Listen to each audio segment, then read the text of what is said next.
요한일서 5장입니다. 요한일서 5장. 우리 한 절씩 교독하면서 봅시다. 예수께서 그리스도이심을 믿는 자마다 하나님께로부터 난 자니 또한 낳으신 이를 사랑하는 자마다 그에게서 난 자를 사랑하느니라. 우리가 하나님을 사랑하고 그의 계명들을 지킬 때 이로써 우리가 하나님의 자녀를 사랑하는 줄 아느니라. 하나님을 사랑하는 것은 이것이니 우리가 그의 계명들을 지키는 것이라. 그의 계명들은 무거운 것이 아니로되 무릇 하나님께로부터 난 자마다 세상을 이기니라. 세상을 이기는 승리는 이것이니 우리의 믿음이니라. 예수께서 하나님의 아들이심을 믿는 자가 아니면 세상을 이기는 자가 누구냐? 이는 물과 피로 임하신 이시니 곧 예수 그리스도시라. 물로만 하나님이요 물과 피로 임하시고 증언하는 이는 성령이시니 성령은 진리니라. 증언하는 이가 셋이니 성령과 물과 피라. 또한 이 셋은 하여 하나이니라. 만일 우리가 사람들의 증언을 받을진대 하나님의 증거는 더욱 크도다. 하나님의 증거는 이것이니 그의 아들에 대하여 증언하신 것이니라.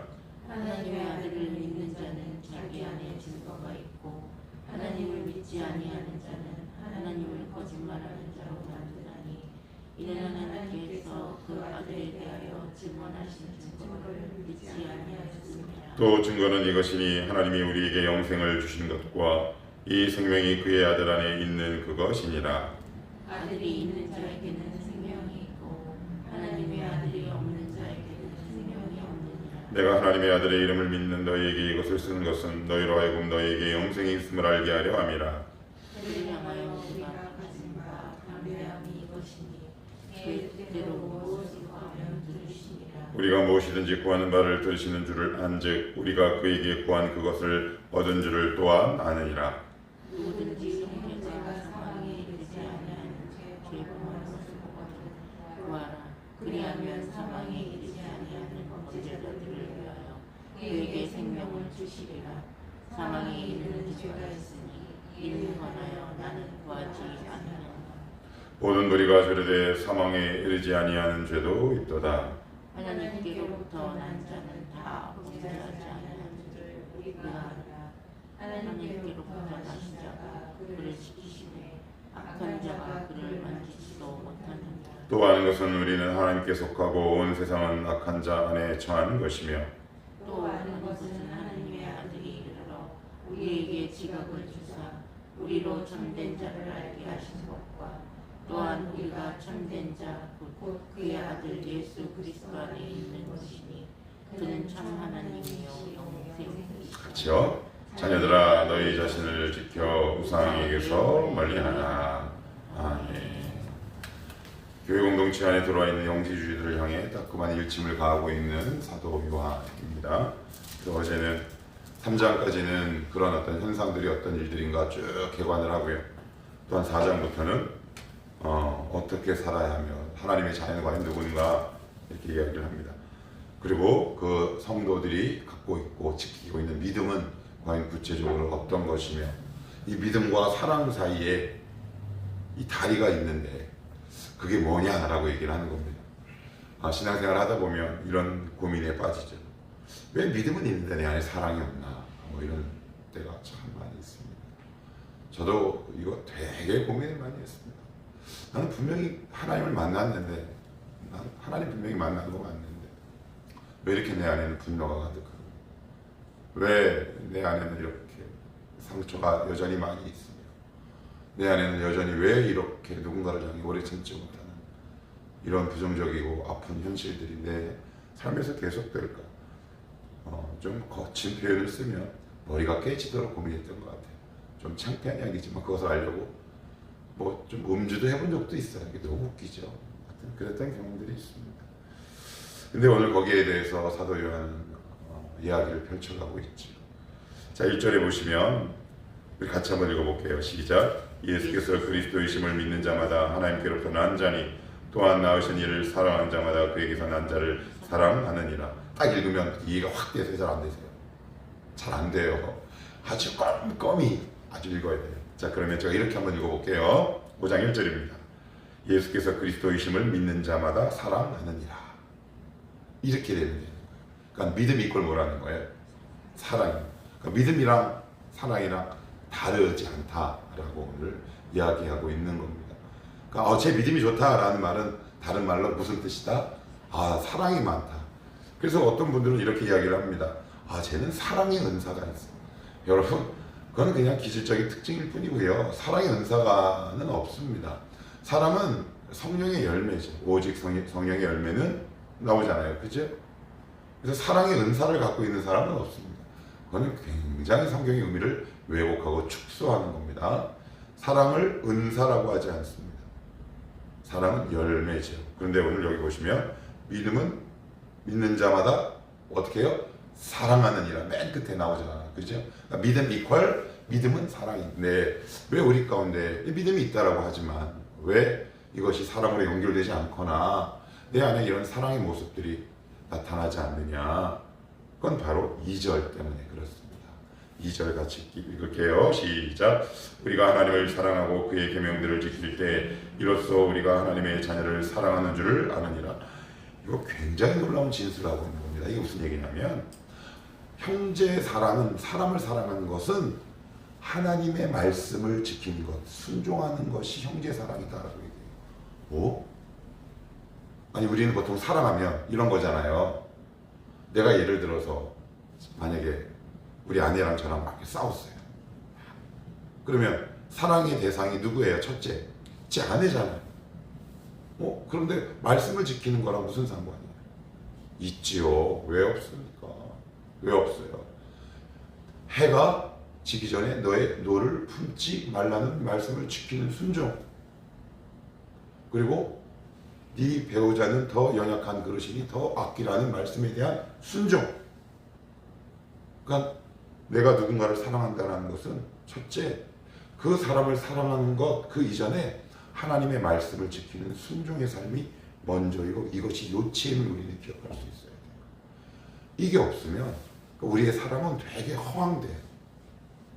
그래서 우리 꼭 기억했으면 좋겠어요. 하나님, 쟤를 어떻게 사랑할까요?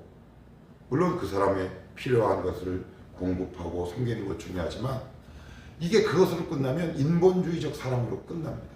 그래서 우리가 왜 사랑의 은사라고 얘기하는 것은 선천적으로 정이 많은 사람이 있어요. 있어요, 없어요? 있습니다. 오지랖 넓고 누군가에게 퍼주는 거 좋아하는 사람이 있어요. 그거는 그냥 오지랖이 넓은 것뿐. 성경에서 말하는 사랑은 뭐다? 하나님의 말씀, 즉 계명에 순종하는 것이 첫걸음이다.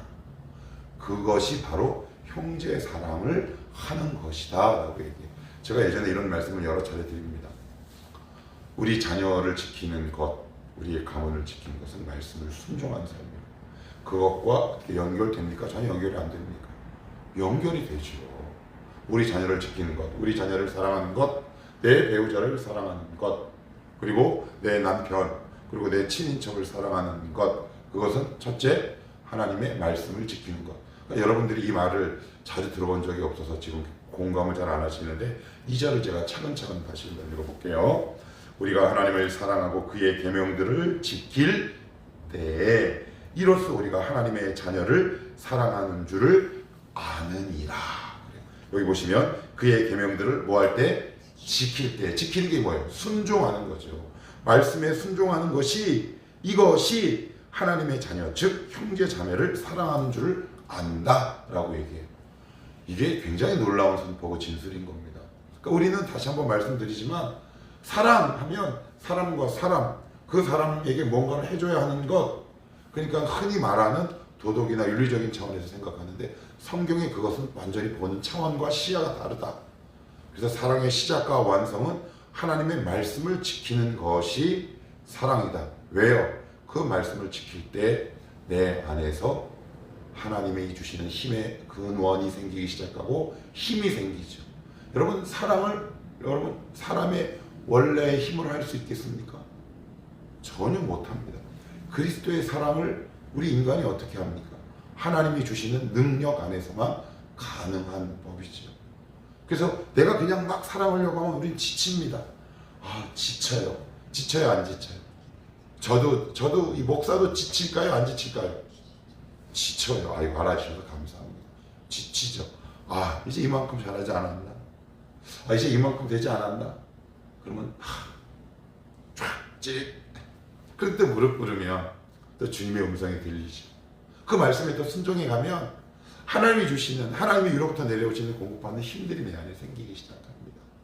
그래서 하나님, 만약에 여러분들이 누군가를 끊임없이 중단 없이 사랑하고 싶으시다면 내가 저 사람을 사랑해야지 라고 결단하는 것 중요하고 귀합니다. 필요 없다는 얘기 아니에요. 그렇지만 더 중요한 건 어떤 결단이 필요하다? 하나님의 말씀을 순종하는 삶을 살리라. 이것을 결단하는 것이 먼저요? 중요해요. 왜요? 거기서 그 사람을 품을 수 있는 힘이 나오기 때문에 그래요. 하나님의 말씀이 우리 힘의 원천이잖아요. 그것을 지킬 때 누군가를 끝까지 섬기고 사랑할 수 있는 힘이 거기서부터 나온다. 그래서 이 말씀을 우리 꼭 기억합시다. 우리 누군가를 위해서 기도할 때 있잖아요. 누군가를 위해서 정말 간절히 기도할 때 있잖아요. 창피한 이야기지만 제 아내가 저 신대원 다닐 때 저를 위해서 참 많이 기도했어요. 지금도 부족하지만 20여 년 전에는 뭐 형편없었죠. 머리만 이만했지. 진짜 머리만 이만했습니다. 몸은 이만. 창피한 고백입니다. 제 아내가 하나님께 이렇게 기도했대요. 하나님,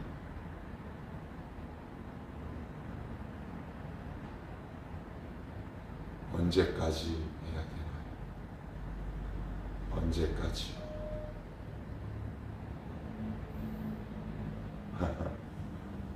아, 참 부끄럽습니다. 참 많이 부끄럽지. 그렇다고. 그런 힘이 인간에게 어떻게 나오겠습니까? 그죠? 사랑은, 하나님은 사랑이시라.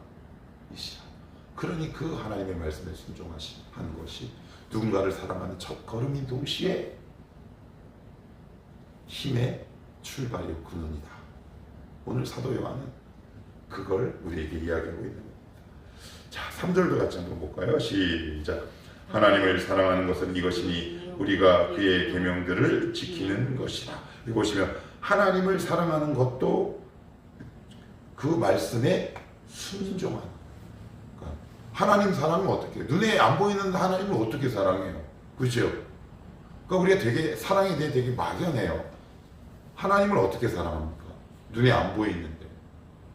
그 첫 번째가 역시 뭐라고요? 말씀을, 그 계명들을 지키는 것. 그 말씀에 순종하는 것이 하나님을 사랑하는 것. 자, 그러면 이웃 사랑, 하나님 사랑 다 뭐와 연결됩니까? 말씀과 연결됩니다. 순종과 연결되는 거예요. 그럴 때 우리의 신앙이 건강한 양 균형추를 유지할 수 있고요. 자, 그리고 보시면 우리가 그의 계명들을 지키는 것이라. 그의 계명들은 무거운 것이 아니로되. 자, 그럼 물어볼게요. 말씀에 순종하는 게 무거워요, 안 무거워요? 힘들어요, 안 힘들어요? 아, 빨리 솔직히 저부터 얘기할게요. 하나님 힘들어요, 그죠? 근데 여기는 무거운 것이 아니로되. 아이, 우리는 그래도 쉽게 이렇게 단정을 하죠. 에이, 이거는 사도 요한 초대교회 교인들에게만 가능한 것이야, 그죠? 그런데 무슨 이야기하고 있는 겁니까? 예전에 저 20대 때, 30대 초반에 한국에 이제 문화사역을 한 공동체가 있었는데, 이제 나주눌탈이라는 조그만 잡지가 이제 있었어요. 그걸 제가 이제 정기 구독해서 달마다 읽는데, 거기에 이제 요만한 글이 하나 실렸던 것이 있는데, 그게 벌써 몇 년 전입니까? 한참 됐죠. 근데 지금도 기억이 잔잔하게 오래가요. 한 아빠가 있었어요. 다리가 불편한 아빠. 좀 더 쉽게 얘기하면 이제 그 교통사고를 당해서 다리가 좀 심하게 절뚝이지. 근데 이제 이분이 엄마는 가출을 해버리고 아이들 3남매를 양육해야 되는데 뭐 어떻게 양육합니까? 근데 날마다 기도를 하면 하나님께서 그때 위로 주시지만 우리의 현실은 너무 비참하잖아요. 현실은 너무 어렵잖아요.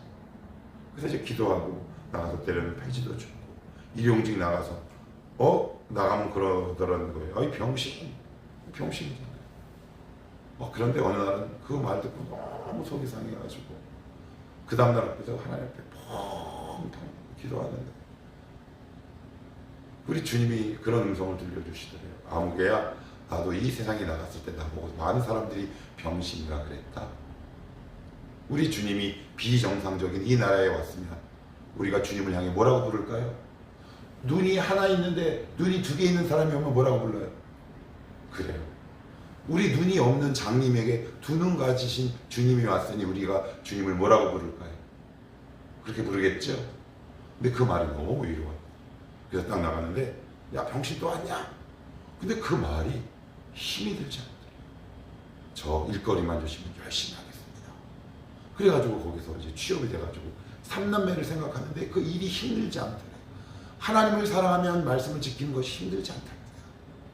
여러분 이렇게 기도하십시오. 저 하나님 좀 사랑하게 하십시오. 왜 우리는 말씀 지키는 게 왜 이렇게 괴로울까요? 사랑의 깊이가 너무 얕은 탓이겠죠. 하나님 주님을 사랑하는 그 사랑의 정도와 깊이가 넓어지고 깊어지게 하옵소서. 그 출발은 어디다? 말씀을 지키는 것. 거기에 힘이 나옵니다. 한번 우리 해보십시다. 자, 4절입니다. 4절 같이 한번 볼게요. 시작. 무릇 께서 난 자마다 세상을 이기느니라. 세상을 이기는 승리는 이것이니 우리의 믿음이니라. 5절까지 예수께서 하나님의 아들이심을 믿는 자가 아니면 세상을 이기는 자가 누구냐. 여기 보시면 4절 5절에서 3번 반복되는 단어가 있어요. 뭘까요? 아니요. 세상을 이라는 단어. 세상을. 세상에서가 아니에요. 여러분의 가장 큰 꿈이 뭐예요? 세상에서 이기는 거예요. 근데 성경은 다르게 얘기하죠. 세상을 이겨야 한다라고 얘기해요. 그러니까 우리의 기도의 핵심이 뭐냐면 하나님 저 망신당하지 않도록 세상에서 가오 좀 잡고 살 수 있도록 해주세요. 그런데 하나님은 뭐라고 말씀하시느냐? 아니야. 너는 세상에서 이기지 말고 세상을 이겨. 어떤 게 더 큰 건가요? 세상을 이기는 게. 왜냐하면 예를 들면 이런 거. 세상에서 예를 들어서 하나님이 뭐 물질도 채워주시고 이렇게 해서 뭐 평안하게 살면 좋죠. 그런데 그 세상 안에는 나보다 더 큰 사람이 항상 나오기 마련이에요. 그죠? 100억을 가졌든 5천억을 가졌든 나와 누군가와 끊임없이 비교하며 살아요. 그런데 그 사람은 그러면 그것을 이길 수 없어요. 결국 그것을 이기는 건 세상에서 이기는 것이 아니라 세상 통째를 이겨버리는 겁니다. 그러면 어떤 위대한 사람이 나와도 나의 자격지심을 건들지 않죠. 낮은 자존감에 빠지지 않습니다. 그래서 오늘 성경은 뭐라고 얘기하느냐? 세상을 이라고 얘기합니다. 그래서 하나님 우리를 연단하세요. 우리를 쫄쫄 굶기기도 하십니다. 왜요? 나는 네가 세상을 이기기를 원한다. 그런데 우리는 다 세상에서 이기고 싶어요. 하나님 봐요. 아까 제가 그 나중 들타리 그 이야기했는데 그 아버지가 세상을 이겼나요? 세상에서 이겼나요? 세상을. 여러분 세상에 어떤 사람이 병신이라는 얘기를 듣고 웃으면서 괜찮아요 라고 할 사람이 어디 있습니까? 그 사람을 이긴 거죠. 그 세상을 이겨버린 겁니다. 어디서요? 오직 하나님만 이 힘을 주실 수 있습니다. 여러분들이 기도하다가 이 힘 다 받고 가시기를 축복합니다. 하나님 오늘도 제가 살아가야 할 세상이 만만하지 않습니다. 자존심도 상합니다. 속도 상하지만 오늘 말씀 붙들고 기도하겠습니다. 세상을 이기는 것이 믿음이라고 하셨사오니 이 믿음을 소유하게 하옵소서. 하나님 그래서 이 믿음의 길을 꾸준히 성실하게 걸어가는 이 시대에 거룩한 순례자가 되게 하옵소서. 그것이 우리의 진짜 기도 제목이 되어야 하지 않겠습니까? 자, 이제 마지막으로 다 보면 너무 기니까 13절에서 15절 볼게요. 자, 13절부터 시작. 내가 하나님의 아들의 이름을 믿는 너희에게 이것을 쓰는 것은 너희로 하여금 너희에게 영생이 있음을 알게 하려 함이라. 그를 향하여 우리가 가진 바 담대함이 이것이니 그의 뜻대로 무엇을 구하면 들으심이라. 우리가 무엇을 구하든지 구하는 바를 들으시는 줄을 안즉 우리가 그에게 구하는 것을 얻은 줄을 또한 아느니라. 자, 그러면 구하는 것을 받는다라고 얘기해요. 그러면 제가 지금까지 뭐 얘기했나요? 말씀을 순종한다. 말씀을 순종하지 않는데 기도만 한다? 이거 착각하고 있는 겁니다. 뭐 좀 유치한 예로 하나님 뭐 이거 들어주세요. 잘 들으셔야 돼요. 이게 거래의 의미로 이해하시면 안 돼요. 그냥 여러분이 이해를 돕기 위해서 제가 그냥 조금 이야기를 말씀드립니다. 하나님 뭐 예를 들어서 뭐 핸드폰 하나 주세요라고 기도한다면 그럼 어떻게 하면 될까요? 기도해야죠. 근데 기도해야 하는데 물질을 사용하는 씀씀이가 너무 해파. 그리고 나서는 자기 쓸 돈 다 쓰고 뭐 이것저것 다 지출하고 하나님 핸드폰 살 돈이 없어요. 그럼 하나님 어떻게 하면 될까요? 응답을 하셔야 될까요? 하실 수 없지. 뭐라고 먼저 말씀하실까요? 너 지출을 좀 줄여라. 이렇게 말씀하시지 않겠습니까? 여러분들이 잘 이해하시고 잘 해석해서 들으십시오. 그래야 하나님이 응답하세요. 그래서 우리가 왜 기도 노트가 필요하냐면 이 부분이 왜 기도 응답이 안 됐을까? 안 된 건 물으셔야죠. 그리고 나서 하나님께 응답 받아야죠. 내가 이런 부분이 부족했구나. 내가 이 기도하면서 이렇게 살아내지 못했구나. 그러면서 자기의 삶을 점점점 그리스도의 장성한 분량에 이르기까지 우리의 삶을 수정해 가지 않겠습니까? 기도의 노트에 적어 놓지도 않고 기도도 뭐 제대로 하나 안 하고 우리의 특징은 늘 그래요. 기도를 끝까지도 안 하고 그냥 일단 뭔가 안 되는 것 같으면 원망부터 하죠. 디립다 원망부터 발사해요. 왜 안 돼요? 뭐 들이받고. 이게 참 불경한 표현이긴 한데 그러지 말랍니다. 어떻게 해요? 하나님의 말씀을 지키는 거죠. 그 지킬 수 있는 것도 하나님이 주시잖아요. 그러면서 하나님 앞에 기도하십시오. 하나님 이거 필요합니다. 자, 그러면 이제 마지막으로 정리할게요. 신앙이란 결국 하나님과 나와 사람과의 관계가 어떻게 균형이 잘 맞아가요? 안 맞아가요? 맞죠? 그러니까 내가 예수를 잘 믿는다는 것은 그 사람이 굉장히 인격적인 사람으로 아름답게 지어져 가는 거겠죠. 믿음 좋은데 사랑이 없다. 이런 말은 처음부터 아예 존재할 수 없다. 그분은 다시 한번 하나님 앞에 무릎 꿇으셔야 합니다. 자, 오늘도 이런 양날개의 건강한 균형을 잘 이루며 살아가는 우리 사랑하는 복된 성도가 되시기를 축복하고요. 우리 대한민국을 위해서 기도를 좀 해야겠습니다. 한밤중에 대한민국이 다 뒤집혔습니다. 대통령이 계엄령을 선포했다가 6시간 만에 철회했죠. 저는 잠깐만 지금 2024년이잖아요. 우리나라 민주주의 맞는데 너무 어처구니가 없어서 오늘은 기도가 잘 안 되더라고요. 그러면서 나라를 위해서 기도해야 되겠구나. 너무 그동안 우리의 개인적인 문제에 빠져 있었구나. 여러분 생각해 보십시오. 나라 없는데 나라가 어지러운데 여러분 여기 나올 수 있으실 것 같으세요? 회사가 다 싹 문을 닫아버리면 여러분 교회 자체가 없어요. 그동안 우리가 잠주셨던 우리 나라를 위해서 한번 여러분들 기도해 주시고 또한 오늘 말씀을 붙들고 기도하다가 돌아가시겠습니다. 제가 잠깐 기도하겠습니다.